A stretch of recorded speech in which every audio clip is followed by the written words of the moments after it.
Oke, selamat datang di pembahasan kita kali ini. Kita akan membongkar salah satu buku yang paling relevan saat ini. Deep Work dari Cal Newport. Relevan banget. Kita hari ini fokus ke fondasinya, yaitu aturan nomor 1, bekerja mendalam. Nah, sebelum kita mulai, coba deh bayangin ini. Oke. Di dunia yang isinya notifikasi, email, meeting tanpa henti, gimana sih caranya kita bisa beneran fokus? Newport bahkan bahas konsep gila namanya mesin eudemonia. Iya. Sebuah bangunan yang arsitekturnya dirancang khusus cuma buat satu hal, bantu orang di dalamnya mencapai potensi tertinggi lewat kerja mendalam.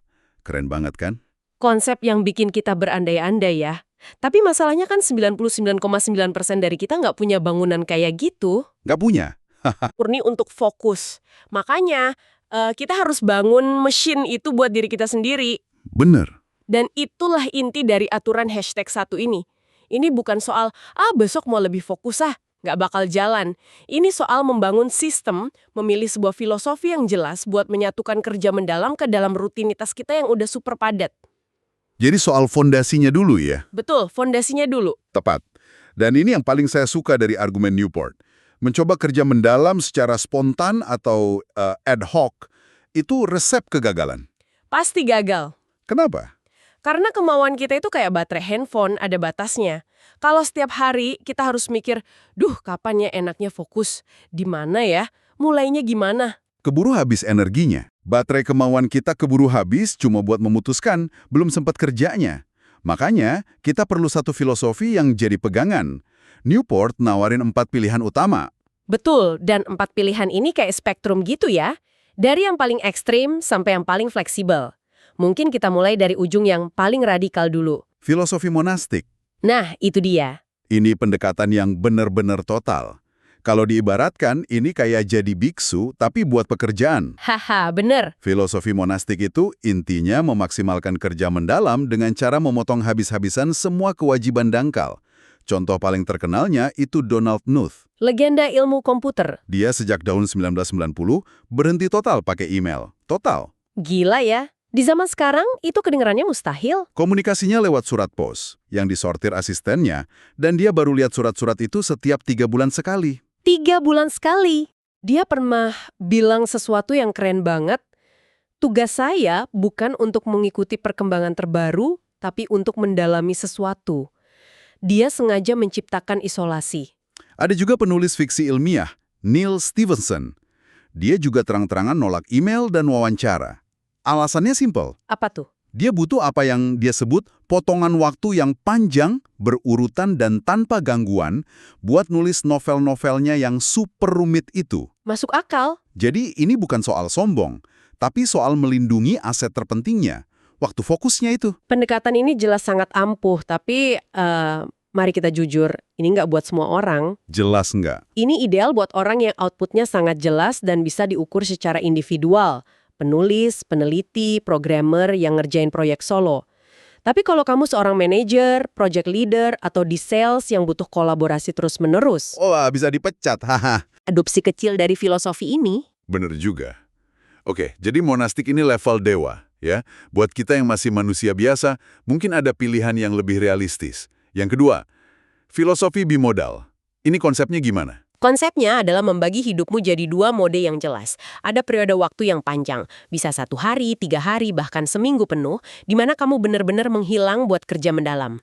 Jadi monastik sementara gitu. Oh, oke. Tapi di luar periode itu, kamu kembali ke dunia normal, balas email, ikut meeting, kolaborasi seperti biasa. Contoh klasiknya Carl Jung, si psikolog itu, kan? Betul sekali. Dia punya menana barapu di Bolingen, tempat dia menyendiri buat nulis, tanpa listrik, tanpa gangguan sama sekali. Tapi pas balik ke Zurich, dia jadi orang yang super sibuk. Sibuk banget.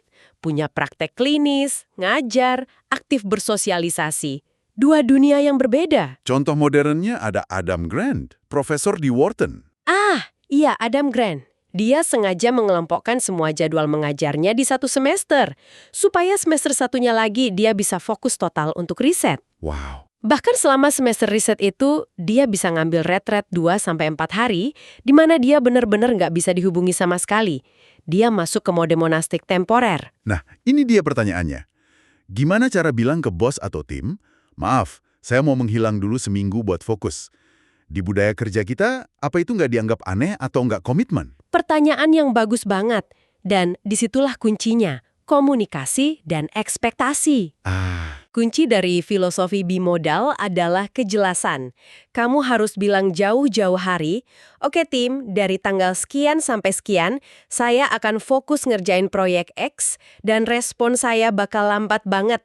Jadi di set dari awal ya? Iya, tapi semua hal mendesak bakal saya selesaikan sebelum itu, dan saya akan sepenuhnya tersedia lagi setelahnya. Selama kamu bisa diandalkan dan responsif di luar periode menghilang itu, orang-orang justru akan menghargai batasanmu.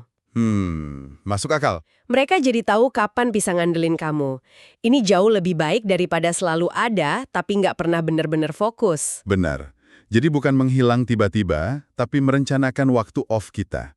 Oke, bimodal ini untuk orang yang bisa nyisihin waktu berhari-hari. Tapi gimana dengan kita yang jadwalnya lebih rutin dan padat dari Senin sampai Jumat? Ada cara buat nyelipin fokus di antara kesibukan harian? Tentu ada. Dan itu membawa kita ke filosofi ketiga yang menurut Newport paling gampang buat dimulai. Filosofi ritmik. Ritmik? Idenya sederhana. Jangan andalkan motivasi, andalkan kebiasaan. Ubah sesi kerja mendalammu jadi sebuah ritme harian atau mingguan yang nggak bisa diganggu-gugat. Jadi kayak sikat gigi atau sarapan, nggak perlu dipikirin lagi, tinggal lakuin aja. Persis. Ini menghilangkan apa yang disebut friction atau gesekan mental. Kamu nggak perlu lagi berdebat sama diri sendiri setiap pagi. Harus fokus nggak ya hari ini? Males besok aja. Sering banget itu. Contoh di buku itu Brian Chappell, seorang kandidat doktor yang punya kerjaan full-time dan anak kecil. Dia nggak punya kemewahan buat retret seminggu, jadi dia bangun ritme. Gimana ritmenya? Setiap pagi, jam 5-7.30, itu adalah waktu sakralnya buat kerja mendalam sebelum dunia bangun dan kekacauan dimulai. Saya pernah dengar teknik pendukung buat ini yang disebut metode rantai. Katanya kita harus nandain kalender pakai tanda silang besar setiap kali kita berhasil nyelesain sesi kerja mendalam. Jerry Seinfeld Method? Ya. Iya, tujuannya biar kita punya rantai visual dan jadi sayang kalau sampai putus. Apa itu beneran seefektif itu? Sangat efektif. Secara psikologis, ini manfaatin prinsip loss aversion atau keengganan untuk kehilangan. Setelah kamu punya rantai 10 hari, motivasimu bukan lagi cuma buat dapat sesi fokus ke-11. Tapi buat tidak kehilangan rantainya. Tepat. Dorongan buat nggak ngerusak rekor itu bisa jadi lebih kuat daripada motivasi buat memulai. Saya pribadi pernah coba ini buat olahraga, dan emang bener, rasanya dosa banget kalau harus mutus rantai yang udah panjang. Oke, ini yang paling mungkin saya coba nih. Nah, yang terakhir ini kedengerannya paling susah, filosofi jurnalistik. Yang paling susah. Di sela-sela meeting, serius, 20 menit bisa produktif. Haha. Bukannya butuh 15 menit cuma buat pemanasan otak? Benar sekali. Pertanyaanmu itu tepat sasaran. Inilah kenapa Newport secara eksplisit bilang, filosofi ini bukan untuk pemula. Oke, digaris bawahi ya. Ini adalah level master. Contohnya Walter Isaacson, penulis biografi Steve Jobs itu. Dia bisa lagi santai sama teman-temannya di rumah sewaan, lalu tiba-tiba bilang permisi sebentar, masuk kamar selama 20-30 menit buat nulis beberapa paragraf, terus gabung lagi seolah nggak terjadi apa-apa. Itu luar biasa. Apa sih prasyaratnya sampai seseorang bisa sefleksibel itu? Apa otaknya emang udah terlatih kayak atlet? Tepat. Newport menggambarkannya persis seperti itu. Kayak seorang atlet mental yang udah terlatih. Kemampuan buat beralih konteks secepat itu bukan bakat alami. Oh, bukan? Isaacson misalnya punya pengalaman puluhan tahun sebagai jurnalis di mana dia terbiasa nulis cepat di bawah tekanan deadline.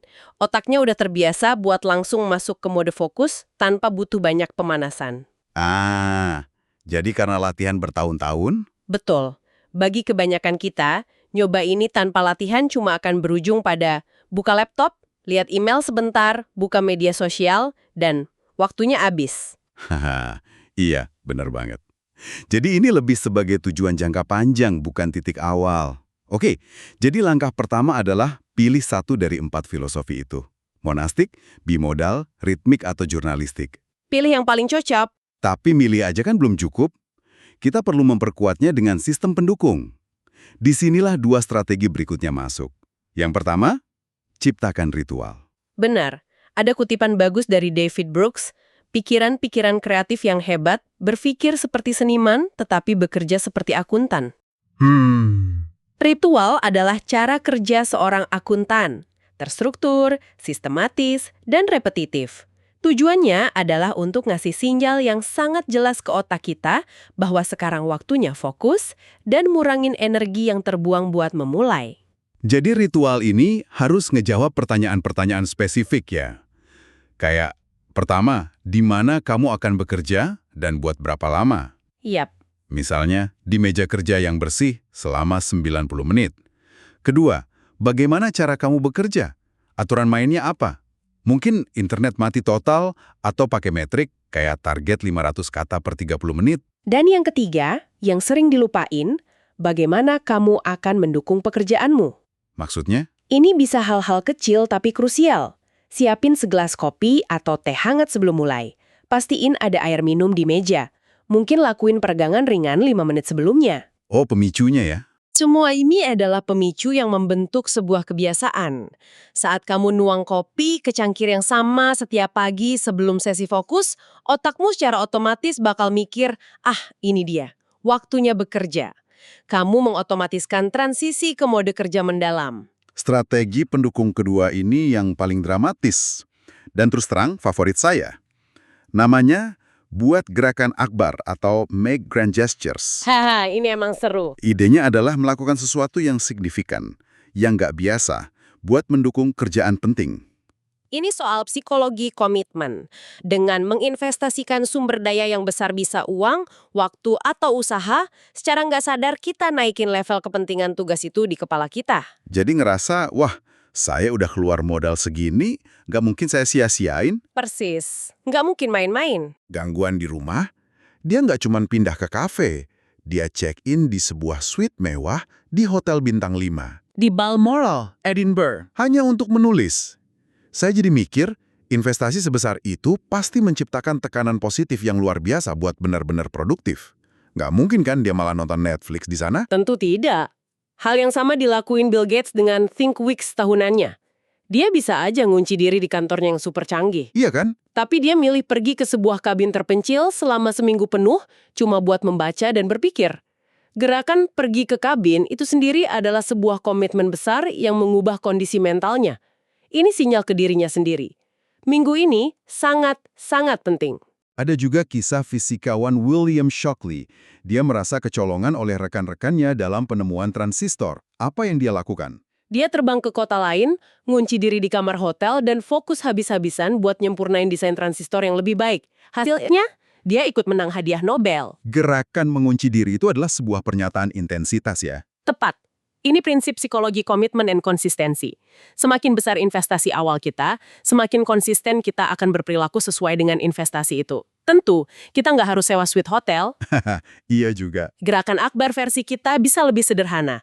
Misalnya, beli sebuah kursi kerja yang mahal banget dan nyaman khusus buat proyek penting, atau ngambil cuti 1 hari penuh dan pergi ke perpustakaan kota dari pagi sampai sore. Ninggalin handphone di mobil. Oh, itu ide bagus. Ideal adalah melakukan sesuatu di luar rutinitas buat menandakan pentingnya sebuah pekerjaan. Wow. Oke, mari kita coba rangkum semua ini. Jadi, untuk bisa bekerja secara mendalam di dunia yang serba dangkal ini, kita nggak bisa cuma berharap keajaiban terjadi. Kita butuh pendekatan yang sistematis. Betul. Langkah pertamanya adalah memilih 1 dari 4 filosofi yang paling pas dengan kondisi kita. Monastik kalau kamu bisa total, bimodal untuk siklus fokus dan sibuk, ritmik untuk bangun kebiasaan harian, atau jurnalistik kalau kamu udah di level mahir. Setelah milih, jangan berhenti di situ. Perkuat filosofi itu. Bangun ritual yang ketat buat bikin proses memulai jadi semulus mungkin. Tanpa perlu banyak mikir. Dan untuk proyek-proyek yang paling menentukan, jangan takut buat sesekali bikin gerakan akbar. Yang secara dramatis meningkatkan komitmen dan fokusmu. Ini adalah kerangka kerja yang utuh, dari strategi besar hingga taktik kecil di lapangan. Ini benar-benar mengubah cara pandang dari saya harus lebih disiplin, menjadi saya harus membangun sistem yang lebih baik. Persis.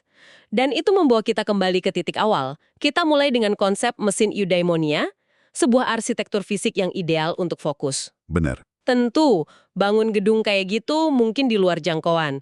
Jadi, sebagai pemikiran penutup buat kamu bawa pulang, Oke. karena kita nggak punya bangunan ajaib itu, perubahan arsitektural kecil apa, satu hal aja, yang bisa kamu lakukan di lingkungan kerjamu minggu ini buat menciptakan ruang fokus pribadimu. Bisa jadi sesederhana memutar meja menghadap tembok, bukan jendela. Bisa jadi beli sepasang headphone peredam bising yang bagus. Atau bahkan cuma nyetak dan nempelin tulisan, sedang fokus, mohon jangan diganggu di kursimu. Apa satu langkah arsitektural kecil pertamamu untuk membangun mesin eudaimonia versimu sendiri?